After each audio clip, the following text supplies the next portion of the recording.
नमस्कार। ओम श्री परमात्मे नमः। सांख्य योगो पृथक बालाः प्रवदन्ति न पंडिताः एकमप्यास्थिते सम्यग् उभयोर्विन्दते फलम्। इस श्लोक में पुरुषोत्तम भगवान श्री कृष्ण अर्जुन से कहते हैं कि सांख्य या कर्म संन्यास को अलग अलग मानने वाले लोग अज्ञानी होते हैं। वे कहते हैं इन दोनों मार्गों पर चलने का फल एक ही है। सांख्य व कर्म योग पृथक नहीं, केवल अपरिपक्व सोच वाले ही ऐसा सोचते हैं। सन्यासी वन में तपस्या करते हैं और योगी व्यक्ति निस्वार्थ भाव से कर्मों का निष्पादन करते हैं।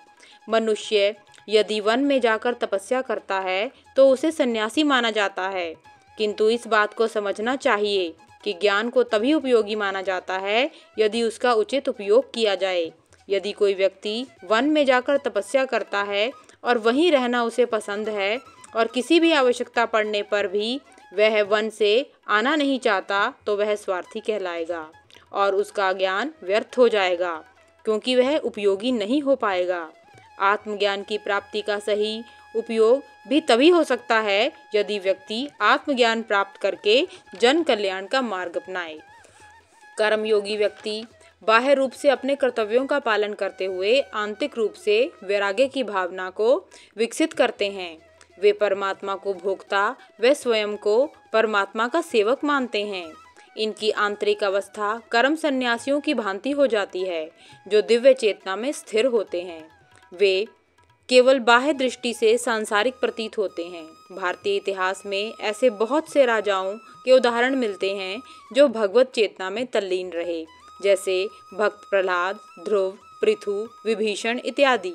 सांख्य शब्द का प्रयोग ज्ञान पोषित करने की इच्छा से कर्म के परित्याग के रूप में किया जाता है। वैराग्य दो प्रकार का होता है, पहला फल्गु वैराग्य व दूसरा युक्त वैराग्य। फल्गु वैराग्य वह वैराग्य होता है जिसमें व्यक्ति के मन में उत्तरदायित्व का बोझ पैदा होता है, जिसके कारण वह पलायनवादिता व निष्क्रियता को वैराग्य समझ लेता है।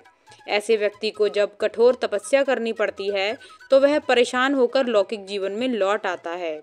युक्त वैराग्य ऐसा वैराग्य होता है जिसमें मनुष्य संसार को ईश्वर की शक्ति के रूप में देखता है।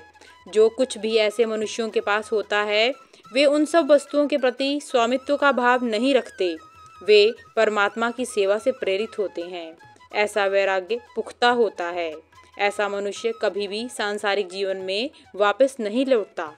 ओम नमो भगवते वासुदेवाय नमः। धन्यवाद।